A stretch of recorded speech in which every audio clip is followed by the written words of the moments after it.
que Dios me habló esta mañana. Hoy fue uno de esos días en los cuales tengo conflictos personales con la palabra, porque son muchas cosas las que Dios me habla. Entonces, cuando son muchas, tengo que empezar a separar, a clasificar, a ver con qué me quedo para mí, qué comparto, qué va a un devocional, qué va a la palabra, y más cuando es un día de culto. Capaz si es un día no de culto es más sencillo, pero muchas veces me pasa de esta manera. Y hubo 3 o 4 cosas que Dios me habló que fueron, personalmente muy fuertes. 2 me las guardé, como lo estoy diciendo. Una fue al devocional de la mañana y otra es a que ahora al final de esto, si llegamos vivos, al final le voy a compartir, voy a decir cuál es el texto que el Señor me habló. Pero en esta semana que pasó ya de diciembre, hoy 7, o sea, cerramos la primera semana, estuvimos hablando sobre tomar decisiones. Para mí el tema ese de la palabra a veces es un conflicto de tomar decisiones, ¿no? Tomar decisiones, examinarnos, evaluar nuestro caminar, cómo nos estamos moviendo, cómo nos estamos comportando. Me queda la palabra de Proverbios de examina la senda de tus pies, que fue, si no me equivoco, del miércoles que pasó, para saber si estamos yendo por el lugar que tenemos que ir. Entender que tenemos que estar parados en una posición, entender que tenemos que ir a determinado lugar, entonces por lo tanto examinar si es que estamos yendo a determinado lugar. Toda una situación que me di cuenta durante la semana que resultó ser confrontadora y al mismo tiempo edificante, porque por comentarios que recibí, comentarios que me hicieron, varios quedaron ahí pensando, tecleando sobre el tema. Y digo, wow, no pensé que este era el efecto que iba a provocar. Sí, es para que pensemos, pero pareciera ser que muchos tenemos que hacer muchos replanteos. Pareciera ser que en estos últimos días, tal vez, el miércoles cuando le decía recalculando, capaz que muchas veces muchos tenemos que empezar a pegar volantazos, retomar el camino que habíamos dejado, o el camino del cual nos desviamos, o que empezamos a andar para otro lado, o que empezamos a andar en dirección contraria. Muchas cosas que pueden pasar y que si queremos encontrarnos en el lugar al cual Dios nos manda, en la posición que Dios quiere para nosotros, y si queremos encontrarnos con las metas que nos hemos propuesto, es fundamental revisar, examinar, evaluar y dirigirnos por el camino que tenemos que ir. A mí en la escuela me enseñaron que la distancia más corta entre 2 puntos es la línea recta. Y a veces uno da vueltas y vueltas y vueltas y vueltas y vueltas y vueltas, con excusas, con lo que sea, con situaciones o con retrocesos, cuando si la meta está allá y vos estás acá, ¿qué más vuelta tenés que dar? Dirigite hacia tu meta. Ahí está el proceso. Ahí entra la procesadora, ahí entra el punto 3 de la maquinita, donde te empieza a romper, te empieza a desarmar, porque humanamente uno siempre quiere otra cosa. Humanamente uno quiere tal vez, el descanso o el beneficio propio y rápido, el resultado rápido. Humanamente uno quiere solamente el disfrute personal. Por ejemplo, podría decirle, en vez de estar trabajando por mi meta, mi trabajo, mi emprendimiento, me voy una semana a pasear, total, eso lo disfruto, me patino todo lo que tengo y ya está. Total, nada te vas a llevar a la otra vida. Discursos tontos que más de una vez se pueden decir, pero que no edifican, y solamente terminan siendo de tropiezo para nosotros, ¿no? Entonces, ese proceso de decisiones, esas luchas que llevamos, esas veces que tenemos que replantearnos qué hacer, dónde nos paramos. Y cuando empecé ahí con la lectura, el Señor me habló de los albañiles, le cuento, de los albañiles. Y digo, hablando de evaluación y de control y de cosas así, ¿no? ¿Qué mejor o qué más interesante que los albañiles? Porque cuando usted tiene albañiles trabajando en su casa, ¿tuvo alguna vez albañiles trabajando en su casa? ¿Sobrevivió? Sí, se puede. ¿Quién dijo que no? Señor. Se sobrevive. Ahí con eso aprendemos que en realidad estamos preparados para cosas que pensamos que no podíamos soportar. A veces porque te llenan la casa de polvo, a veces porque te llenan la casa de material, a veces porque te descuidaste un ratito y de golpe te distrajiste, te descuidaste y de golpe la escalera está torcida o la columna está desviada. Y entonces vos decís, ¡ah! ¿Y ahora qué hacemos? Cosas así, ¿no? es un área de trabajo en el que yo aprendí que aunque no entiendas nada, no importa que entiendas o no entiendas, vos pones cara de que entendés, no importa, aunque no entiendas nada, vos tenés que estar ahí haciendo como que entendés.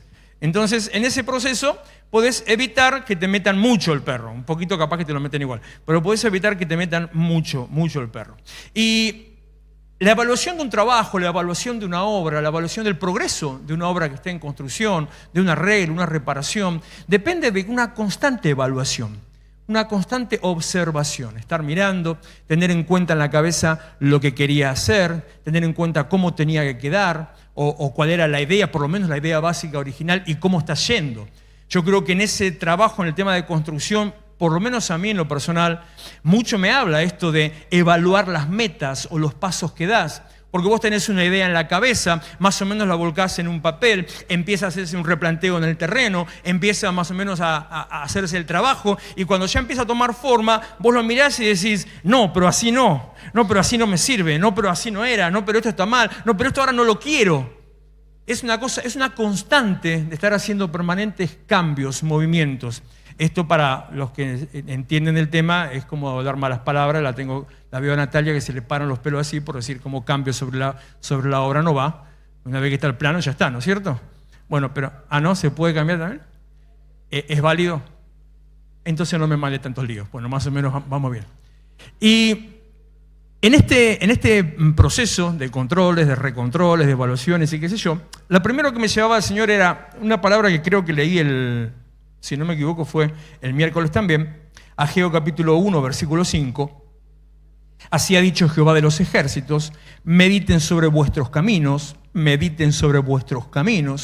siembran mucho, recogen poco. Esto es como un diagnóstico, ¿no? Como cuando vas al médico, te toma la presión, te hace un análisis de sangre, te escucha el pecho, te hace sacar la lengua, te hace decir 33. Viste que son medio torturadores, porque te hacen sacar la lengua grande para afuera, te meten el palo adentro y te hacen hablar. ¿Cómo haces para hablar así? No te sale una palabra. Bueno, en eso no sé qué es lo que ven también. Ese diagnóstico es lo que está plasmado acá, que dice, siembran mucho, recogen poco. Esfuerzo en vano, trabajo perdido. Comen y no se sacian. O están comiendo mal o tienen lombriz solitaria. Beben y no quedan satisfechos. O lo que beben no les sirve o ya están pasadísimos de rosca. Se visten y no se calientan. O hace demasiado frío o están desabrigados. Y el que trabaja a jornal recibe su jornal en saco roto. Y repite el versículo 7. Así ha dicho el Señor de los ejércitos. Mediten sobre vuestros caminos. La Biblia habla mucho de esto. No solamente en este pasaje, sino a lo largo de toda la Biblia. De la meditación, de la evaluación, del control, del control de las metas, de la observación de las metas, y también habla mucho de los albañiles. Pareciera ser como que Dios utiliza el trabajo de construcción, y al albañil en específico, como una simbología sobre la iglesia y sobre nuestra vida personal, sobre nuestra vida cristiana. Nuestro progreso como persona, nuestro progreso como cristiano, nuestro progreso en relación con Dios, el trabajo de la iglesia, la relación espiritual, la relación ministerial. Hay un montón de ejemplos que ponen ahí en el medio al trabajo de albañilería, a la obra de construcción. Y de esas cosas es las que les voy a ir mostrando para ver una secuencia de eventos que nos lleva o al fracaso o a la victoria o al fracaso. Isaías 58:12 dice, Isaías le dice a Israel, es como si el Señor nos dijera a la iglesia, tu pueblo reconstruirá las ruinas antiguas y levantará los cimientos de antaño. Me encanta, fíjese, parece que estuviera haciendo una publicidad para la iglesia, ¿no? Porque ahora dice, será llamado reparador de muros derruidos, restaurador de calles transitables. Parece una palabra que fuera para nosotros. Yo recuerdo en la iglesia en la cual nací en el Señor, que pertenecía a una denominación, una de las más grandes del país, que tiene un versículo lema. La denominación tiene un versículo lema. Entonces, en todos los papeles, incluso en la iglesia en algún momento, estaba escrito el versículo, que es Zacarías 4:6. ¿Quién sabe? ¿Quién sabe? ¿Habrá un evangélico por acá? ¿No hay evangélico presente? Bueno, dice, no me ponga el versículo si estoy jugando una competencia de quién sabe. ¿Qué dice eso que están ahí? Le spoilearon, no es con ejército ni con fuerza, sino con mi espíritu, dice el Señor. Entonces digo, tal vez tendríamos que poner que somos nosotros restauradores de calzadas, restauradores de portillos. Lo que tiene que ver con restaurar las vidas, tiene que ver con restaurar el lugar para habitar, con restaurar las condiciones para que se pueda manifestar lo que Dios quiere hacer. Restaurar el lugar de parte de Dios, porque esa es la obra de Dios. O tal vez tendríamos que usar Salmo 91:7 como versículo lema de la iglesia, ¿no? Caerán a tu lado 1000, 10.000 a tu diestra. Esto estaría bueno para hacer una encuesta, como esas que hacen los que hacen encuestas políticas. A ver, ¿cuál es la opinión de la gente? Porque un versículo nos manda a hacer. Zacarías 4:6. Isaías 58. Nos manda a hacer, restauradores, reparadores. Y el otro versículo nos habla del recibir y de la protección.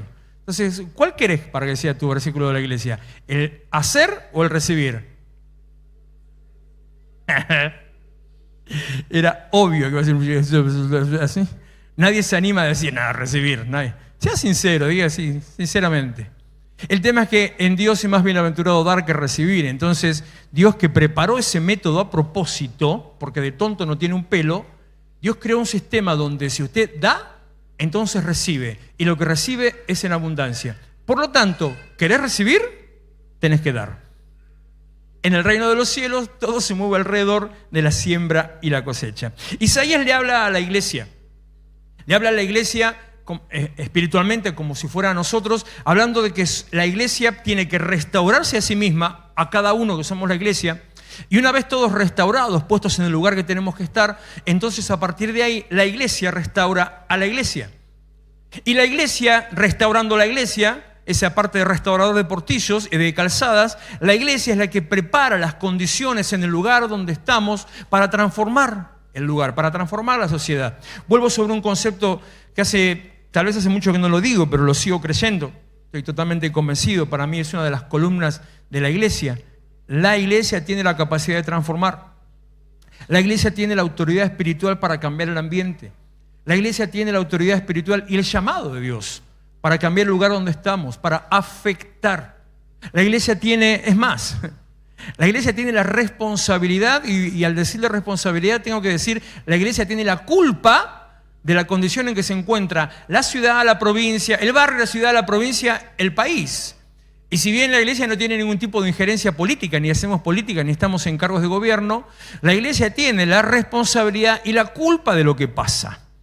Porque en algún momento o en alguna posición no hemos hecho lo que teníamos que hacer, es decir, clamar por el lugar, o generar un ambiente distinto, o empezar a poner en las personas, generar en la mente de las personas un pensamiento distinto, o formar dentro de nuestras filas de creyentes, formar personas que se involucran en la política o en la función pública para que lleguen a ese lugar sin el pensamiento corrupto, sino con un pensamiento de transformar. Desde ese lado ya es responsabilidad de la iglesia y culpa de la iglesia.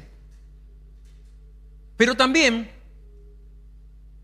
es responsabilidad y culpa de la iglesia, porque desde esta posición somos nosotros los que podemos dar las herramientas a la gente que está para atrás para que cambie su condición. La iglesia puede cambiar la condición de las personas. La iglesia puede cambiar la condición del lugar donde estamos, solamente cambiando la persona. La iglesia tiene esa autoridad. Lo que pasa es que a veces, no sé si no lo creemos o no lo queremos o no nos importa, pero ese es el llamado de parte del Señor. A eso hemos sido llamados, para eso el Señor nos puso por delante, para llevar en el lugar donde estamos, para llevar paz, para llevar una palabra de aliento, para decirle a la gente que se puede vivir de otra manera. Si bien siempre digo que cada uno tiene su propia responsabilidad y tomar las decisiones que tiene que tomar, bueno, yo tengo que decirle a la gente: tenés esta oportunidad delante tuyo para tomar las decisiones que tengas que tomar. Pero también, una vez que la iglesia empieza a hacer la obra, que la iglesia toma su lugar, Amós 9:11 dice que cuando la iglesia hace, en realidad es Dios quien está haciendo las cosas. O sea, Dios no hace nada sino por medio de la iglesia. Como en tiempos antiguos, Dios no hacía nada sino por medio de sus emisarios o por medio de sus ángeles al comienzo, por medio de los profetas en otra etapa. Dios no hace nada sino por medio de la iglesia. Pero cuando la iglesia hace, el que hace es Dios, no la iglesia. ¿Me entiendo? Es muy complicado. Dios hace todo por medio de la iglesia, pero quien lo hace por medio de la iglesia es Dios, no la iglesia. La iglesia es una cáscara que se mueve. Como ese versículo de Daniel capítulo 2, que siempre lo usamos en época de elecciones, no me acuerdo el versículo, que dice, o Daniel 4, Daniel 12, Daniel 4, que dice Dios pone y saca reyes. Con ese texto fuera de contexto, muchas veces se ha escuchado y predicado que bueno, el gobernante que está lo puso Dios. Entonces, 2:21, gracias.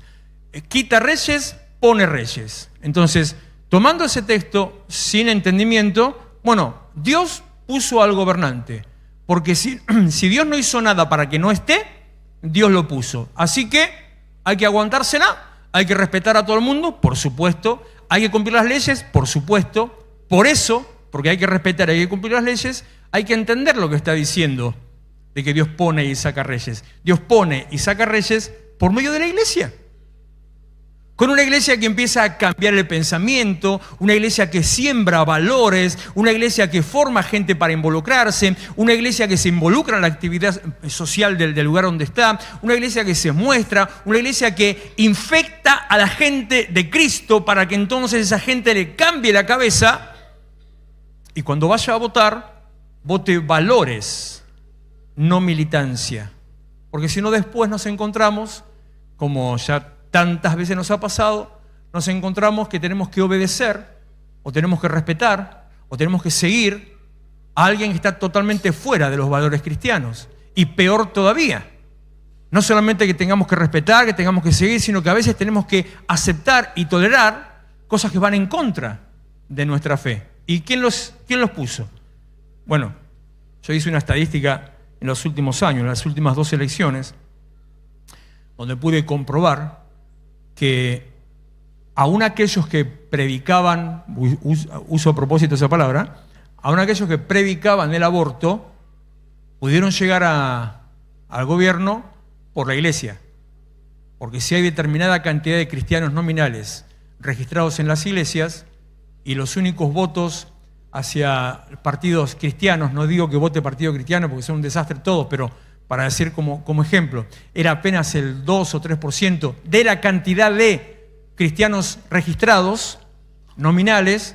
Entonces quiere decir que los cristianos terminaron votando no por la fe, no por los valores, sino como hace el hombre común, por el bolsillo.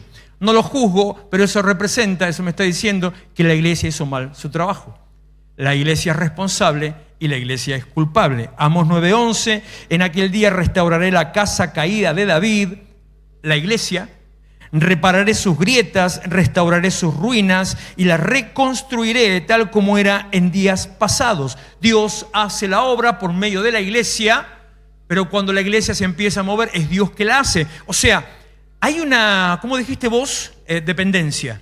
Hay una dependencia, hay una relación que en momentos debería ser una fusión para que en todo lo que hagamos, en cualquier actividad que tengamos, y es más, porque esto ahora se lo voy a llevar no a la iglesia, sino a nuestra vida personal, que en todo lo que hagamos, en cualquier actividad que tengamos, entendamos que somos uno. O sea, si soy iglesia, también soy iglesia lo que tiene que ver en relación a mi trabajo, en relación al proyecto de mi casa, en relación a mis relaciones familiares, en relación a mis metas, mis vacaciones, mis sueños, qué sé yo. Porque soy una persona que tiene que tener los mismos principios, los mismos valores. Entonces, si tengo que poner a Dios en una manera pegadita, ser dependiente de Dios en todo lo que tiene que ver con la iglesia, tengo que ser dependiente de Dios en todo lo que tiene que ver con mi vida. No disociar, no separar. Bueno, Dios interviene en las cosas del evangelismo. Dios interviene en las cosas ministeriales, en las otras cosas yo me arreglo. Y es donde empieza, en esa esquizofrenia, es donde empieza a haber los conflictos que tal vez muchos de nosotros hemos vivido o vivimos. Le recuerdo el diagnóstico de Ageo 1:6. Siembran mucho, cosechan poco.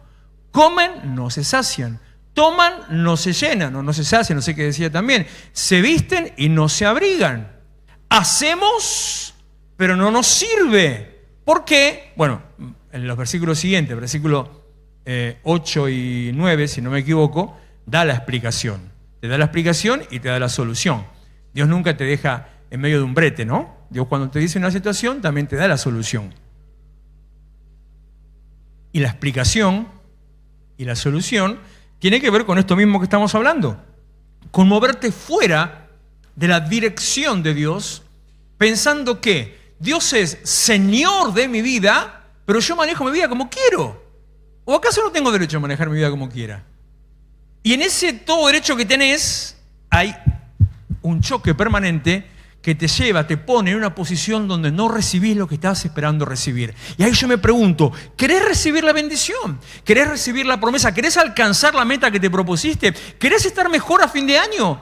Faltan pocos días. Es necesario pegar el volantazo y acomodarnos en la línea, en la dirección de lo que Dios tiene para nosotros, del lugar al cual Dios quiere llevarnos. Somos responsables porque, Lucas 4:18, ya sé cómo lo voy a poner. El año que viene lo voy a poner en la pared. No esto, pero lo que sale de esto. El Espíritu del Señor está sobre mí, por cuanto me ha ungido para dar buenas noticias a los pobres, me ha enviado a sanar a los quebrantados de corazón, a pregonar libertad a los cautivos y vista a los ciegos, a poner en libertad a los oprimidos. Ese es tu laburo, ese es el trabajo de la iglesia, el que no podemos hacer sin Dios, el que hace Dios por medio nuestro, pero cuando tomamos el lugar que tenemos que tomar. La iglesia, cuando hace un tiempo atrás estaba hablando de este concepto, decía que esa idea de, bueno, yo puedo encontrarme con Dios en mi casa, está bien, es correcta, pero eso no es iglesia. No, pero la iglesia no es el templo, la iglesia soy yo, sí y no. La iglesia sos vos, pero cuando estás en unión con el resto de los vos. Cuando estás vos solo, no sos iglesia. De la misma manera que si usted agarra un pescadito no es un mar y un pescadito no es un cardumen. Un pescadito es un pescadito. Pero cuando están todos juntos, hace un cardumen y tiene una fuerza que no tiene un osorito. Del mismo modo, la iglesia es cuando se conecta con otro. ¿Por qué? Porque cuando la iglesia está restaurada, se empieza a edificar a sí misma y toma su lugar, entonces dice Primera de Pedro que nosotros somos piedras vivas, como piedras vivas. Ahí le leo el versículo, ponémelo, 2:5 es. Gracias. Ustedes como piedras vivas con las cuales se está edificando una casa espiritual. Y mi pregunta, hablando de construcción, ¿con una piedra se puede hacer una casa? Con 2 tampoco. Con 50 tampoco, ¿no? Por lo tanto, esto me confirma que el concepto iglesia, soy iglesia, depende de la unión. Soy iglesia en unidad. Cuando estamos juntos, entonces cuando entiendo mi lugar, entiendo mi posición, empiezo a hacer lo que tengo que hacer, Dios interviene y empieza a cambiar, entonces ahí empiezo a ser edificado. Y dice, son como piedras vivas con las cuales se está edificando una casa espiritual. De este modo, escúchate esta, llegan a ser un sacerdocio santo para ofrecer sacrificios espirituales que Dios acepta por medio de Jesucristo. Cuando hacemos lo que tenemos que hacer, en la posición que tenemos que hacer, y Dios está en medio, entonces yo sirvo como ofrenda para presentarme delante de Dios a favor de aquel lugar o de aquella persona que quiero que cambie. Para presentar un sacrificio, para ir delante del Señor, para hacer yo ese sacrificio o presentar un sacrificio, adoración, testimonio, fruto de labios, una alabanza al Señor. Presento un sacrificio que es una vida rendida ante Él, que el Señor acepta. ¿Por qué lo acepta? Porque estoy en el lugar que tengo que estar, haciendo lo que tengo que hacer. Entonces, cuando el Señor lo acepta, lo que yo le doy, empiezan a pasar las cosas en mi vida y a través de mi vida. Siembran mucho, cosechan poco. No estamos poniendo las cosas en el lugar que tenemos que ponerlas. En vez de que aumentos de boletas, esta semana un par de personas me mandaron las fotos de las boletas de gas y de celular con descuento o en cero, qué sé yo. Dios empieza a hacer esas cosas. Pero de golpe te vino el doble, o te cayó una deuda, o te apareció una multa, o esto y aquello, lo demás. Siembran, siembran mucho, cosechan poco. Porque no estamos haciendo las cosas en la manera o en el lugar que se deberían hacer, estando en el lugar que se debería hacer. Y todo esto, y acá es donde lo voy a empezar a llevar hacia mi vida personal, dice que presentamos un sacrificio por medio de Jesucristo. Por medio de Jesucristo quiere decir porque es a través de la sangre, y quiere decir porque nosotros podemos presentarnos ante Dios por Cristo. Si no, olvídate. Si no hubiera existido la cruz, si Él no hubiera muerto por nosotros, si no me hubiera cubierto con su sangre, sería imposible que yo me pueda presentar delante de Dios. No hay manera. Si yo en esa condición me fuera a presentar delante de Dios sin que hubiera existido la cruz, en solo momento de presentarme delante de Dios, quedaría fulminado ante la presencia del Señor. Eso es lo que la Biblia dice, que no puede estar delante del Señor aquel que peca. Y también la Biblia dice que todos son pecadores. Entonces, si usted entra en el todo, si es una persona pecadora. Por lo tanto, necesita la salvación de Cristo. Si no la tiene, se acerca y como si te cayera un 380, fulminado, sequito quedás. Que de paso te explico, porque si no lo terminas de entender, que el plan de salvación funciona de manera tal que Jesús viene a estar en el medio.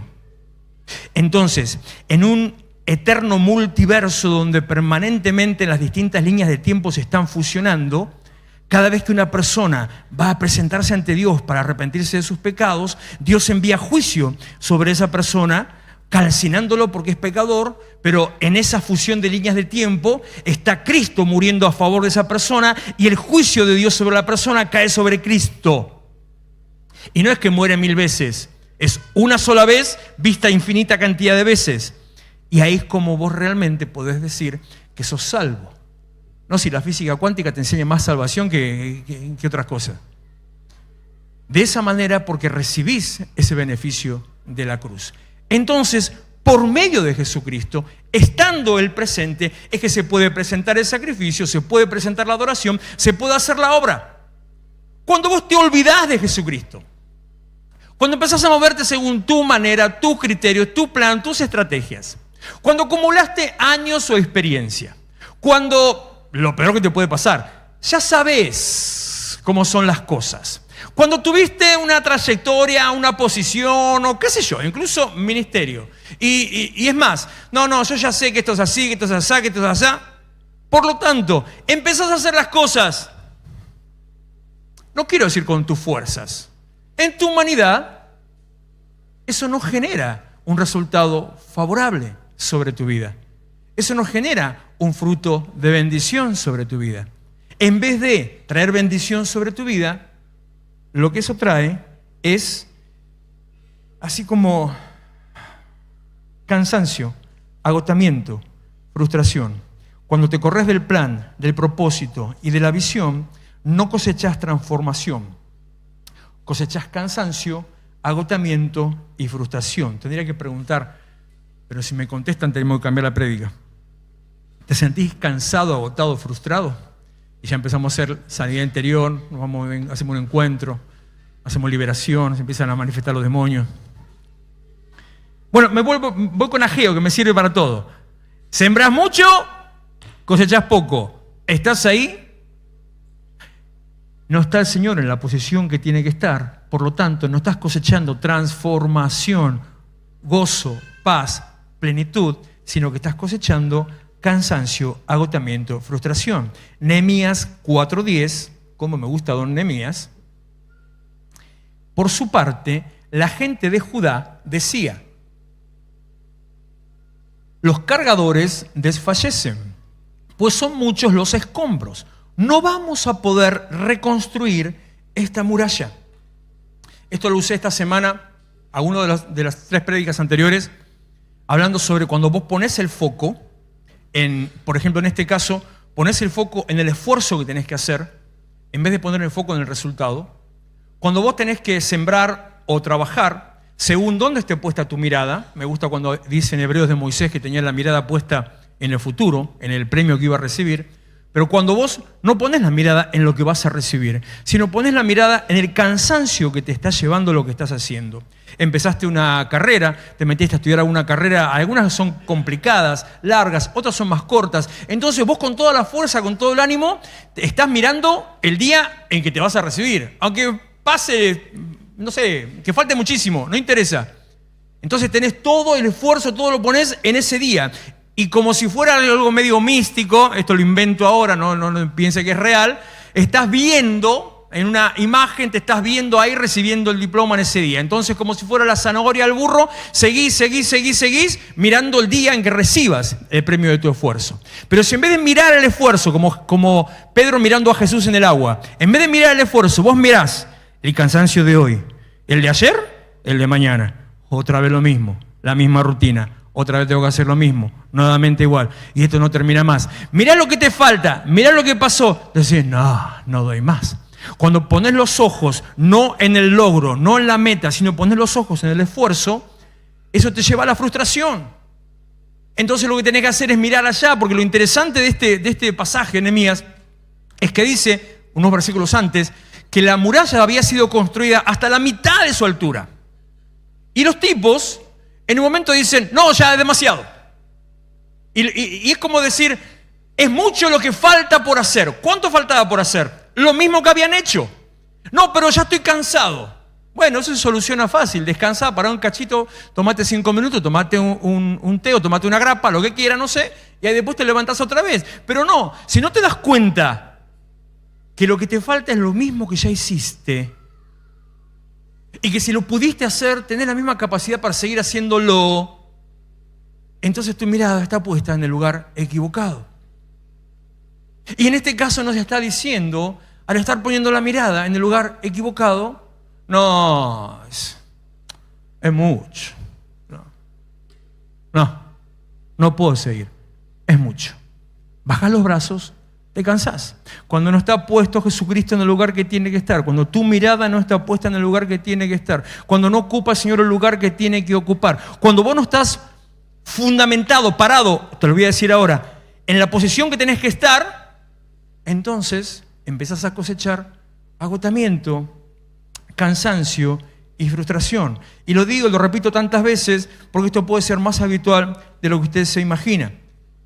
Si en algún área de su vida está cosechando agotamiento, cansancio y frustración, es tiempo de parar la pelota, analizar, evaluar, replantear, mirar el campo, mirar todo lo que ha hecho y ver dónde está el Señor. O como le dijo Eliseo al estudiante, ¿dónde se te cayó el hacha? Y ahí empezar a buscar de nuevo, para empezar de nuevo, para comenzar nuevamente con el propósito que tenía Dios con vos. Por eso, nuevamente te digo, es necesario, fundamental, evaluar tu caminar. ¿Hacia dónde vas? ¿Cómo vas? ¿Con quién vas? 1 Corintios, capítulo 3, versículo 10. Según la gracia que Dios me ha dado, yo como maestro constructor, ellos son todos albañiles, arquitectos, son todo eso acá. Puse el fundamento que te acabo de mencionar y otro construye sobre él. Pero cada uno, esta me dio a mí, me hizo así, ¡paf! Cada uno tenga cuidado de cómo construye. Cada uno tenga cuidado de cómo construye. A veces me divierto mirando algunos videos que se los mando a un amigo que es constructor. Entonces le mando videos de paredes torcidas o de paredes alineadas, sea ladrillo sobre ladrillo directamente, o algunos videos sobre, qué sé yo, de la nada se caen las paredes de lo mal hechas que están, cosas así. Entonces, tené cuidado, mirá cómo estás construyendo.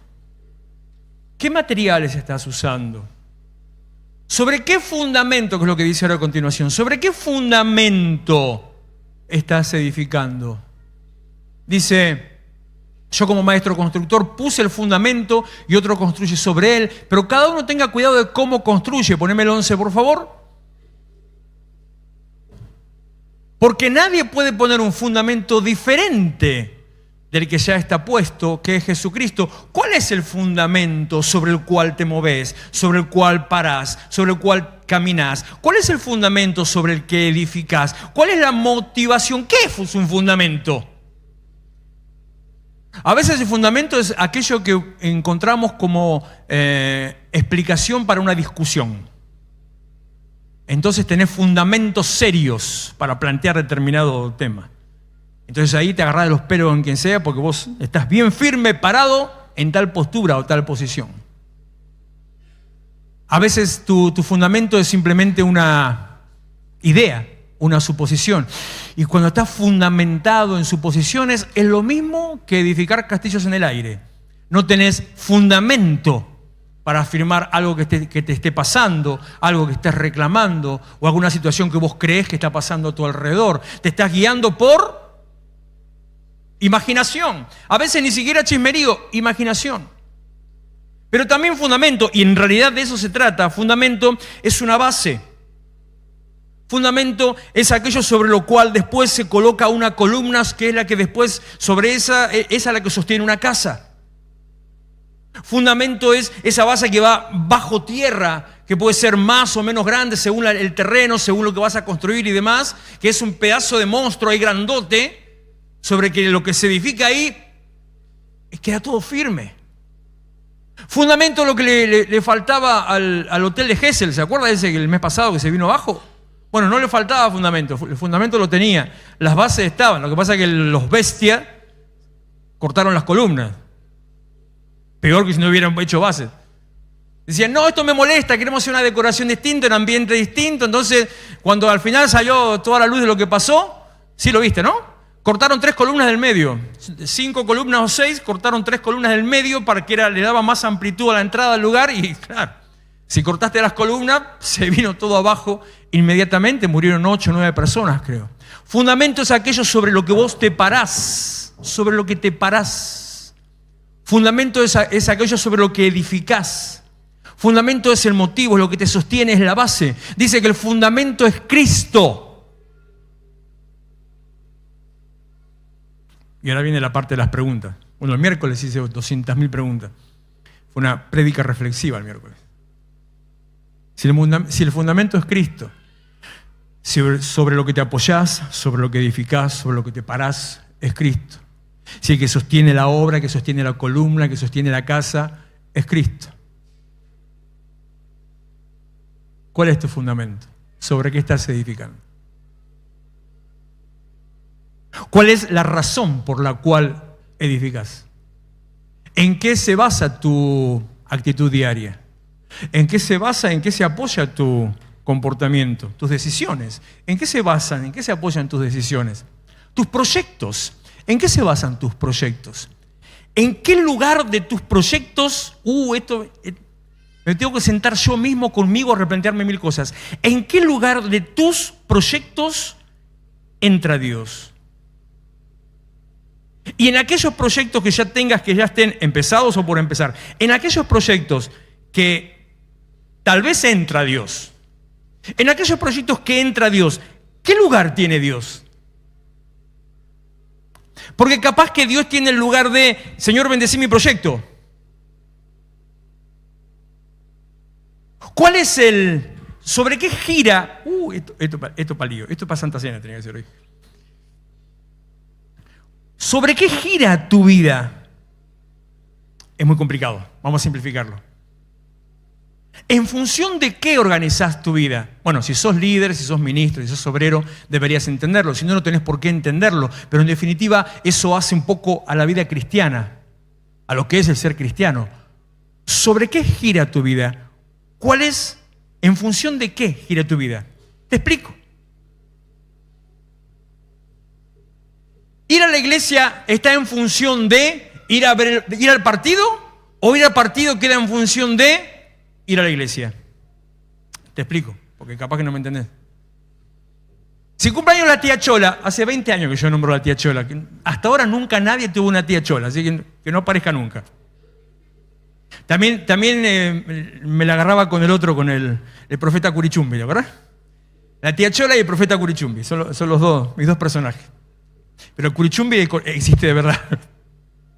Si ese cumpleaños de la tía Chola, que lo invitó al Curichumbi, entonces ese cumpleaños, ¿y vos qué haces? Total, si voy siempre a la iglesia, puedo faltar un día, no pasa nada.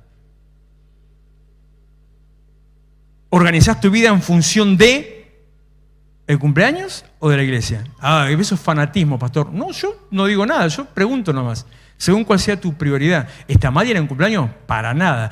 ¿Y cuál es tu función en la vida? Y bueno, Lucas 4:18 decía que para dar para anunciar libertad a los cautivos, para sanar a los quebrantados de corazón. ¿Y cuál es tu función como iglesia? Bueno, salir y mostrar y anunciar y decirle a la gente, mostrarle los recursos y decirle que se puede vivir de otra manera. ¿Y qué le estás mostrando cuando faltas a la iglesia?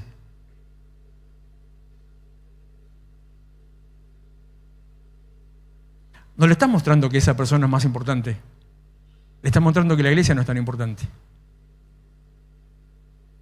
Y como en definitiva es una cuestión de comunicar, dar un mensaje, mostrar, dar un testimonio, todo lo que vos hagas habla de tu vida, salvo que no quieras, y si no quieras está bien, porque son decisiones, todos tomamos decisiones.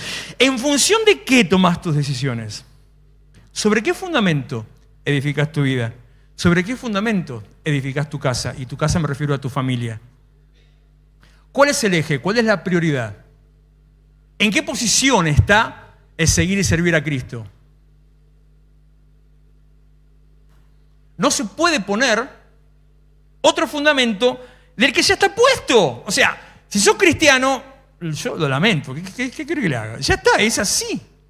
No se puede poner otro fundamento. El fundamento es Cristo. Entonces, Él debería ser el centro, Él debería ser el eje, Él debería ser el primer lugar. Todo debe girar alrededor de Él. Tus decisiones deben girar alrededor de Él y debes en todo ponerlo a Él en primer lugar. Digo, lo que dice la Biblia, después cada uno hace lo que quiere, pero es lo que dice la Biblia. Por eso, como siempre hay que replantearse, ¿no? Y como te dice, fíjate cómo edificás. Como decía el miércoles, los pasos que estás dando, ¿te acercan o te alejan al lugar al que querés llegar? A la meta que te propusiste, a lo que Dios quiere hacer con vos. Los pasos que están dando, ¿te dirigen hacia ese lugar o te están llevando para cualquier otro lado? Lucas 14, 28. Supongamos que alguno de ustedes quiere construir una torre. El otro día usé la otra parte de este versículo, el que hablaba de evaluar los costos. ¿Acaso no se sienta primero a calcular el costo para ver si tiene suficiente dinero para terminarla? Si echa los cimientos y no puede terminarla, todos los que la vean comenzarán a burlarse de él. Y dirán, este hombre ya no pudo terminar lo que comenzó a construir. Tengo que revisar mis motivos, tengo que revisar mi fundamento, tengo que revisar mis prioridades, tengo que revisar mi camino, tengo que reconocer mi camino para saber si voy a llegar. Si tengo lo que tengo que tener para llegar a donde tengo que llegar. Si tengo la madera o la pasta, que la tengo porque Dios me la dio, porque el solo hecho de que Dios te pida algo, eso demuestra que ya lo tenés. Y Dios lo único que Dios te pide es lo que vos le podés dar. Dios no te pide nada que no le puedas dar. El tema es, ¿le querés dar lo que Dios te pide? Todo en la vida son decisiones. Todo es un tema, una cuestión de decisiones. Entonces tenés que evaluar las opciones a tu alcance y tomar una decisión. Porque una cosa es segura. Empiezo a hacer mis planes, empiezo a organizar mi vida, empiezo a hacer proyectos, empiezo a hacerlos a mi manera. Oro para que Dios lo bendiga. Lo pongo delante de Dios, lo llevo delante de Dios. Le digo a Dios que esté presente cuando ya hice mis planes, mis proyectos y mi vida. Pero Dios no se manifiesta en una obra humana. ¿Qué quiere decir? Dios se manifiesta en lo que hacemos, pero Dios no se manifiesta donde no se lo invita, donde no se lo involucra, donde no se lo llama, donde no se lo da lugar, donde, como decía el otro día, si vos no lo pones a Él en primer lugar, no pretendas que Él, como si fuera la segunda, acepte estar en el lugar que vos se te ocurra darle. Si no lo pones a Él en primer lugar, no pretendas que te esté esperando cuando te acuerdes, vos diciéndole a Dios, vení que te doy la limosna. Si después no te encontrás con Él o no te habla, hoy estaba hablando con una persona que me llenó la cabeza así, no sé, Dios es sordo. Dios es sordo. Yo digo, esta mujer está borracha. En serio. Dios es sordo porque no me escucha. Dios es sordo. Al rato me dice, porque Dios me ama y me perdona porque yo tomé mucho hoy. Y, estaba borracha. Definitivamente estaba borracha. Pero Dios es sordo. Dios es sordo. Dios no es sordo. Lo que pasa es que si vos te acordás de Dios cuando se te da la gana, ¿Por qué tiene que Dios salir corriendo en el momento que vos se te ocurrió acordarte de Él, cuando el resto de tu vida, lo pusiste en cualquier otro lugar? Eso mismo dice Proverbios, que cuando lo busques, entonces capaz no lo vas a encontrar. Hechos 7:47. Mirá, ya casi termino, pensé que no iba a llegar. Hechos 7:47. Salomón construyó su casa, sin embargo, el Altísimo no habita en casas construidas por manos humanas. Es una versión distinta de lo que dice normalmente este versículo, que nos lleva a pensar en otra cosa. Lo que el versículo está diciendo es que por más que vos le edifiques un templo a Dios, Él no habita dentro de un templo, Él habita en el cielo. Pero en esta versión lo que está diciendo es, Dios no habita en casas hechas por manos humanas. Dios habita en los lugares que Él hace por medio tuyo. Dios habita en la manera, en la dirección, como le dio a Moisés, de cómo tenía que ser el templo, en la manera exacta cómo había que hacerlo, no como a Salomón se le antojó, sino como Moisés hizo porque Dios lo dirigió. Dios no habita en obras humanas, Dios habita en lo que está hecho por su mano. Por eso hay que ser pillo, hay que ser sabio y hay que ponerlo a Dios en primer lugar. Mateo 7:24 y 25. Por tanto, y ya casi llego a la palabra que Dios me dio, todo el que me oye estas palabras y las pone en práctica es como un hombre prudente que construyó su casa sobre la roca.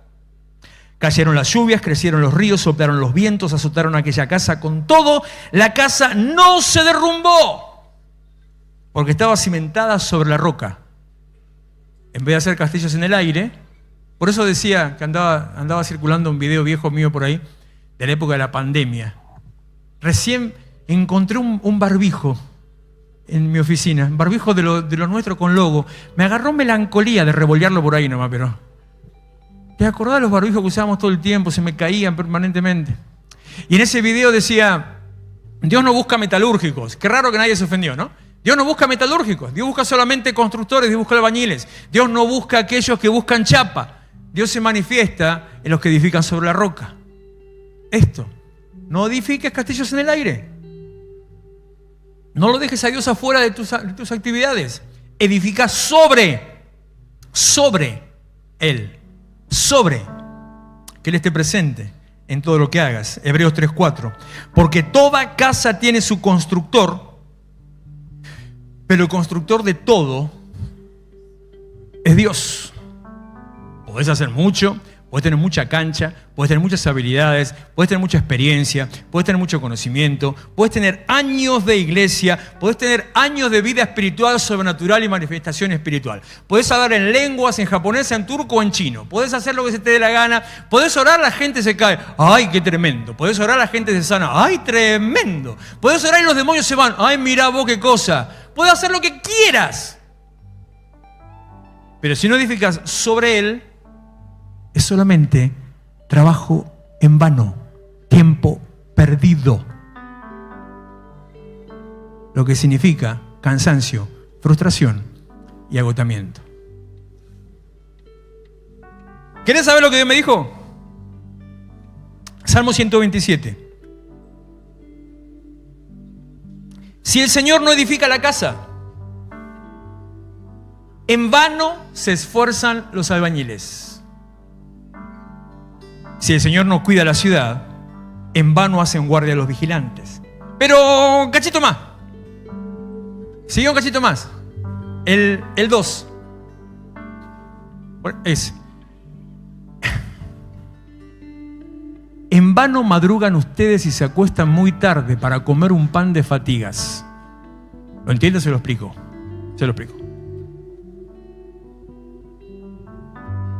Sembrás mucho, cosechas poco. Comés, no te llenás. Bebés, no te saciás. Te vestís, no te calentás. ¿Por qué? Después te digo, todavía no. Después te digo por qué. Está bueno para hacer. Te levantás a las 4 de la mañana para acostarte a las 12 de la noche. Porque tenés 3 trabajos. No digo que los necesites o no.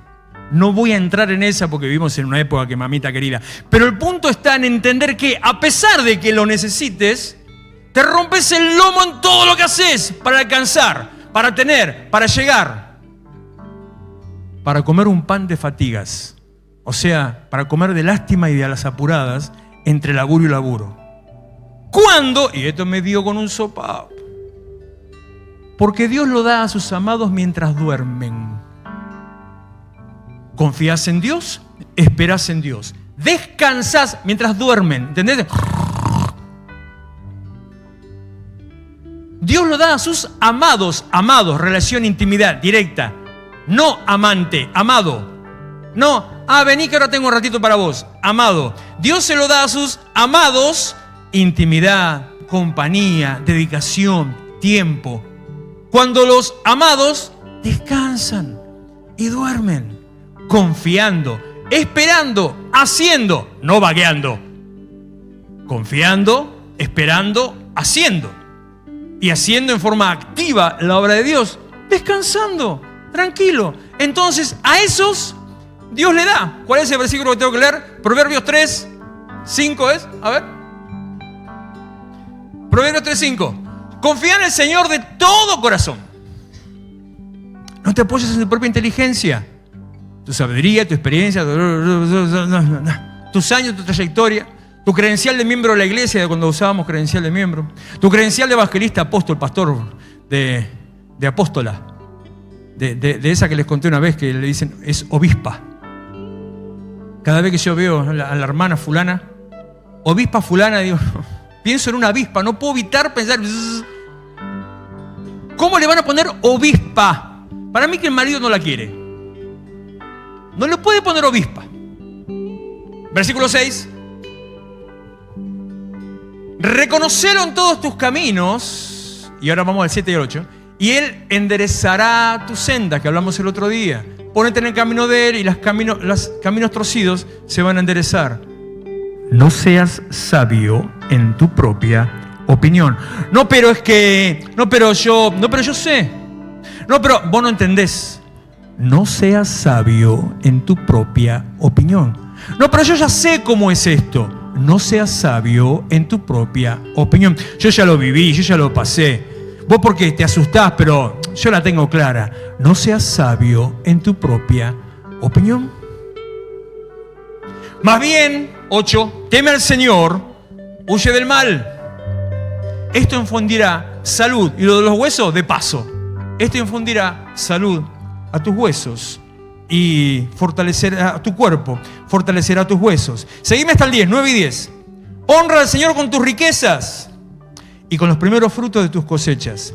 Así tus graneros se llenarán a reventar y tus bodegas rebosarán de vino nuevo. Sembrás mucho, recoges poco.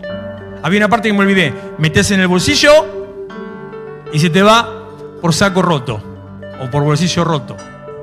Comés y no te llenás. Bebés y no te saciás. Te vestís y no te calentás. ¿Por qué?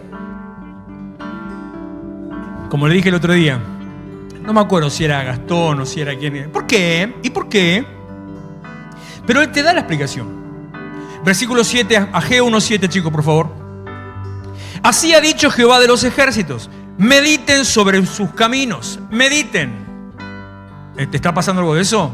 ¿Ves que no da? ¿Estás cansado, agotado, frustrado? ¿No ves que la cosa no va? Mediten sobre sus caminos. 8, suban al monte, traigan madera, reedifiquen la casa. Hablé de esto hace una semana atrás o 2. Y pondré en ella mi voluntad. ¿A dónde? En la casa reedificada. Cuando vos vas a Dios y de Dios traes los recursos que necesitas. Y seré glorificado, ha dicho Jehová. Versículo 9. Y acá está la explicación y la salida. Buscas mucho, encontrás poco. Encerrás en casa y yo lo disipo en un soplo. ¿Por qué? Otra vez. Dice Jehová de los ejércitos: por cuanto mi casa está desierta y cada uno de ustedes corre a su propia casa. Por eso se detuvo de los cielos sobre ustedes la lluvia y la tierra detuvo sus frutos. Si el Señor no edifica la casa, en vano se esfuerzan los edificadores. Es importante, fundamental, evaluar nuestra posición. entender dónde estamos, por dónde vamos, a dónde vamos. Es importante no entrar en negación. Es importante no ser necios, no decir, no, lo que pasa es que... El primer punto de... Cuando hicimos el taller de... Bueno, no el taller, sino en nuestro caso fue toda la serie de mensajes de Sanando Nuestra Economía, después convertido en taller, y esa parte, la primera parte convertida, que va a ser convertida en un libro. El primer punto de los síntomas de una economía enferma, o sea, para reconocer cuando tu economía está enferma, el primer punto es que encontrás la justificación en todo. Es decir, no que el gobierno, no que las tarifas, no que fulano, no que mengano. Es normal, están todos igual. Y hasta que vos no salgas de esa condición de aceptación y negación mezclada, o sea, aceptás la condición y negás que es un tema tuyo, aceptás como algo normal y negás que es un tema tuyo, sino que decís, es generalizado. Cuando vos, y ahí va la explicación en ese taller, tenés que darte cuenta, avivarte, que vos no pertenecés al común de la gente. Vos no estás con el resto de la gente y aunque estás en el mundo, no sos parte del resto de la gente. Porque Dios puso en vos un espíritu que no está en el otro. Un espíritu que proviene del cielo, que te pone a vos en un nivel distinto, en una posición distinta, que está en un proceso. ¿Te acordás? Está ahí trabajando para sacar todas las durezas que tenemos. Pero está algo distinto, que te lleva a una vida distinta, que te lleva a una posición de plenitud, que te lleva a alcanzar todas las cosas que vos querés. O sea, no te regís con los mismos principios. Entonces, aunque en todos lados le pase, Egipto y Gosén, Egipto muerte, Gosén había vida. Aunque en todos lados pase, a vos no te va a pasar. Por lo tanto, no es una cuestión de, no, bueno, pero la situación, pero esto, que el otro, pero mirá cómo está, no. Si no sos capaz de reconocer que te está yendo mal en lo que te esté yendo mal, porque no pones a Dios en primer lugar y porque a cualquier otra cosa la pusiste en primer lugar, porque como era lo de los ídolos, ¿qué son los ídolos para mí? Así decía, ¿no? ¿Qué son los ídolos para mí? Si yo soy el que hace las cosas, que me encantó. Hermoso ese versículo. ¿Cómo era? Oseas 14:8. Oseas 14:8. Hermoso. ¿Qué son los ídolos para mí? Si yo soy el que hace las cosas. Si no sos capaz de reconocer que pones otra cosa en lugar de Dios y que te agarrás de cualquier situación y Dios lo tenés ahí de cuando pasa algo, Dios, pastor, ore por mí, me duele esto, me pasa tal cosa, me pasa lo otro. Y mientras tanto, ¿qué hiciste? Pastor, ore por mí, tengo un ataque al hígado, ¿qué comiste? Me dice, no sabe, unos huevos fritos. No, papi. Dios es Dios, no es buscapina. Claro. Si no sos capaz de reconocer, no hay salida, pero si sos capaz de reconocer que te estás manejando con otros principios y poniendo otras cosas en primer lugar, entonces no vas a llegar a la meta soñada. Poder terminar este año en una condición mejor de lo que fue el año pasado y que a pesar del serrucho que hayas vivido, altas y bajas todo el tiempo, termines en una mejor condición y agarres el 25 ya parado en un nivel distinto desde el cual ahí empezás nuevamente la vida del justo como la luz de la aurora que va en aumento. La única movilidad social ascendente que existe sobre la tierra es la que Jesucristo tiene para vos, pero para eso tenés que ponerlo a Él e involucrarlo en tu vida.